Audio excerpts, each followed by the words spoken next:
ধরুন, আপনি আপনার বন্ধুকে হোয়াটসঅ্যাপে একটি ছবি পাঠালেন। আপনার এই কাজটা খুবই সোজা, তাই না? কিন্তু জানেন কি? এই ছবিটা ওর ফোনে পৌঁছাতে গিয়ে ৭টি ধাপ পার হতে হয়, যাকে বলা হয় ওএসআই মডেল। আজকের ভিডিওতে আমরা এই ৭টি স্তরের যাত্রা কিভাবে সম্পন্ন হয় সেটি নিয়ে আলোচনা করব। তো প্রথম জেনে নিই ওএসআই মডেলের ইতিহাস। ওএসআই মডেল ১৮৮৩ সালে পরিচিতি লাভ করে এবং ১৮৮৪ সালে এই মডেলটি গ্রহণ করে আইএসও নামের একটি প্রতিষ্ঠান। আইএসও হলো ইন্টারন্যাশনাল স্ট্যান্ডার্ড অর্গানাইজেশন। সংস্থাটি সারা বিশ্বে স্ট্যান্ডার্ড নির্ধারণের জন্য কাজ করে যায়। ওএসআই মডেলটির ৭টি লেয়ার থাকে। প্রতিটি লেয়ারের কিছু নির্দিষ্ট কাজ থাকে এবং প্রতিটি লেয়ার তার উপরের লেয়ারকে কিছু ফ্যাসিলিটিস প্রদান করে।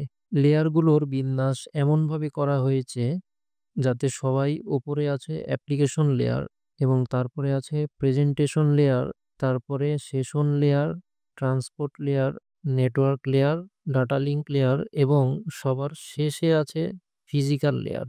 এই ৭টি লেয়ারের ওপরের ৩টি লেয়ারকে বলা হচ্ছে সফটওয়্যার লেয়ার এবং নিচের ৩টি লেয়ারকে বলা হয় হার্ডওয়্যার লেয়ার। ট্রান্সপোর্ট লেয়ারকে ওএসআই মডেলের হার্ট বলা হয়, কারণ লেয়ারটি ওপরের এবং নিচের লেয়ারগুলোকে সংযুক্ত করে এবং নিশ্চিত করে যে হার্ডওয়্যার লেয়ারের ডেটা সফটওয়্যার লেয়ার বুঝতে পারে। এখন আমরা প্রতিটি লেয়ারের কাজ বুঝব এবং শুরু করব অ্যাপ্লিকেশন লেয়ার দিয়ে। অ্যাপ্লিকেশন লেয়ার ব্যবহারকারীকে একটি ইন্টারফেস প্রদান করে যার মাধ্যমে তারা নেটওয়ার্ক অ্যাক্সেস করতে পারে। তাই সমস্ত ওয়েব ব্রাউজার যেমন safari, Firefox, Google Chrome application লেয়ারের অংশ। অ্যাপ্লিকেশন লেয়ার ডেটা স্থানান্তরের জন্য বিভিন্ন প্রোটোকল সরবরাহ করে থাকে। যেমন ব্যবহারকারী যদি একটি সিস্টেম থেকে অন্য সিস্টেমে ফাইল স্থানান্তর করে তাহলে application layer file transfer protocol প্রদান করে। আর যদি ব্যবহারকারী কোনো ইমেল পাঠায় তাহলে application layer simple mail transfer protocol অর্থাৎ এসএমটিপি প্রদান করে। একইভাবে কোনো ওয়েব পেজ অ্যাক্সেস করার জন্য এইচটিটিপি অথবা হাইপার টেক্সট ট্রান্সফার প্রোটোকল ব্যবহার করা হয়। সমস্ত প্রোটোকলই ডেটাকে নিরাপদে গন্তব্যে পৌঁছানোর জন্য ব্যবহৃত হয়ে থাকে। অ্যাপ্লিকেশন লেয়ারের পরে ডেটা সাধারণত প্রেজেন্টেশন লেয়ারে পৌঁছায়। প্রেজেন্টেশন লেয়ার প্রথমে ডেটাকে রিফরম্যাট করে, কারণ সেন্ডার ও রিসিভারের এনকোডিং স্কিম ভিন্ন হতে পারে। ক্যারেক্টার এনকোডিং স্কিম বলে দেয় যে ক্যারেক্টার বা বর্ণকে কম্পিউটার মেমোরিতে কোন কোড দিয়ে প্রকাশ করবে।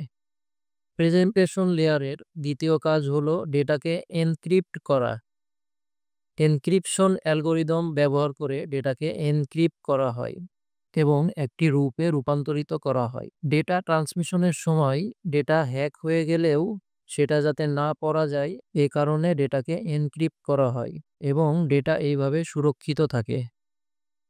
প্রেজেন্টেশন লেয়ারের তৃতীয় প্রধান কাজ হলো ডেটাকে কম্প্রেশন করা, অর্থাৎ ডেটার আকারটা ছোট করা। এর ফলে কম সময়ে বেশি ডেটা স্থানান্তর করা যায়। এরপর ডেটা সেশন লেয়ারে যায়। সেশন লেয়ারের কাজ হলো দুটি কম্পিউটারের মধ্যে সেশন প্রতিষ্ঠা করা। একটি সিস্টেম সেশন তৈরির জন্য রিকোয়েস্ট পাঠায় এবং অন্য একটি সিস্টেম কিছু যাচাইকরণ তথ্যের পরে সেশন রিকোয়েস্টটা অনুমোদন করে এবং সেশন তৈরি করে। ব্যবহারকারী লগ আউট করা না পর্যন্ত সেশনটি বজায় থাকে। এছাড়াও ডেটা ট্রান্সমিশনের সময় চেক পয়েন্ট অ্যাড করা সেশন লেয়ারের একটি কাজ।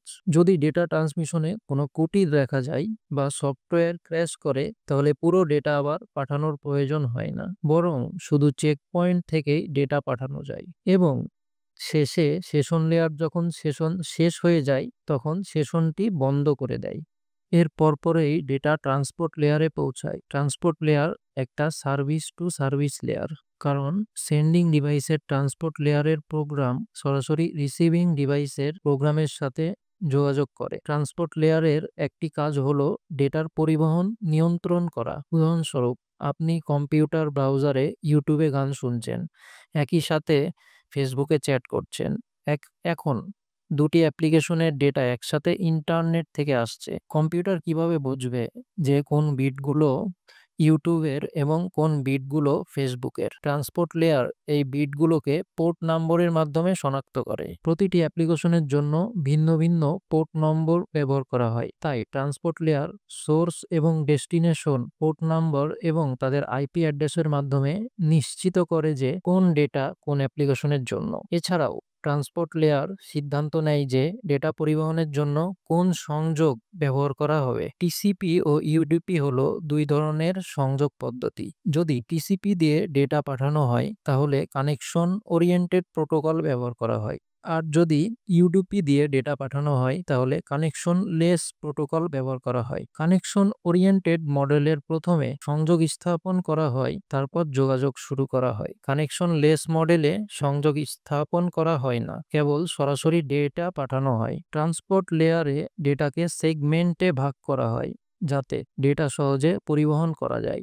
ডেটার ফ্লো কন্ট্রোল করাও ট্রান্সপোর্ট লেয়ারের একটি কাজ। যদি সেন্ডার ও রিসিভার এর ডেটা ট্রান্সমিশন স্পিড ভিন্ন হয় তাহলে ডেটা যেন হারিয়ে না যায় সে কারণে ফ্লো কন্ট্রোল করা হয়। একইভাবে ইরর কন্ট্রোল করাও ট্রান্সপোর্ট লেয়ারের কাজ। ট্রান্সপোর্ট লেয়ারের পরে ডেটা নেটওয়ার্ক লেয়ারে পৌঁছায়। নেটওয়ার্ক লেয়ার ট্রান্সপোর্ট লেয়ার থেকে সেগমেন্ট আকারে প্রাপ্ত ডেটাকে প্যাকেটে রূপান্তর করে। একটি সেগমেন্ট বিভিন্ন প্যাকেট দিয়ে তৈরি হতে পারে। এখন এই প্যাকেটগুলো বিভিন্ন নেটওয়ার্ক পার হয়ে গন্তব্যে পৌঁছায় এবং এই নেটওয়ার্কগুলোর মধ্যে বিভিন্ন পাথ থাকে। নেটওয়ার্ক লেয়ার এই ভিন্ন ভিন্ন পাথগুলোর মধ্যে সবথেকে শর্টেস্ট পাথ বেছে নেয় এবং এই কাজে সাহায্য করে রাউটার। রাউটার দুটি ভিন্ন নেটওয়ার্ককে সংযুক্ত করে, তাই যদি একটি ডেটা একটি নেটওয়ার্ক থেকে অন্য নেটওয়ার্কে পাঠাতে হয় তাহলে রাউটার শর্টেস্ট পাথ বেছে নিয়ে ডেটা অন্য নেটওয়ার্কে পাঠায়। নেটওয়ার্ক লেয়ারে কোনো প্যাকেট স্থানান্তর করার জন্য ইন্টারনেট প্রোটোকল অথবা আইপি অ্যাড্রেস ব্যবহার করা হয়। এই আইপি অ্যাড্রেস পরিবর্তন হয় না। সোর্স এবং ডেস্টিনেশনের যে আইপি অ্যাড্রেস প্যাকেটকে অ্যাসাইন করে দেওয়া হয়, গন্তব্যে পৌঁছানোর জন্য আইপি অ্যাড্রেস একই থাকে। নেটওয়ার্ক লেয়ারের পর ডেটা লিঙ্ক লেয়ারে পৌঁছায়। ডেটা লিঙ্ক লেয়ার নেটওয়ার্ক লেয়ারের প্যাকেটগুলোকে ফ্রেমে বিভক্ত করে। নেটওয়ার্ক লেয়ারের একটি প্যাকেট কতগুলো ফ্রেম তৈরি করবে তা নির্ভর করে ডেটা ট্রান্সফারের ওপর, কোন হার্ডওয়্যার ব্যবহার করা হয়েছে তার ওপর। বেশিরভাগ ক্ষেত্রে এই হার্ডওয়্যারটি হলো নেটওয়ার্ক ইন্টারফেস কার্ড, যেখানে ইন্টারনেটের কেবল প্লাগ ইন করা হয়। সুতরাং হাব ও সুইচ এই লেয়ারের মধ্যে কাজ করে। এই লেয়ারে ডেটা স্থানান্তর করার জন্য ম্যাক অ্যাড্রেস ব্যবহার করা হয় এবং ডেটাকে সিস্টেম টু সিস্টেম ট্রান্সফার করা হয়।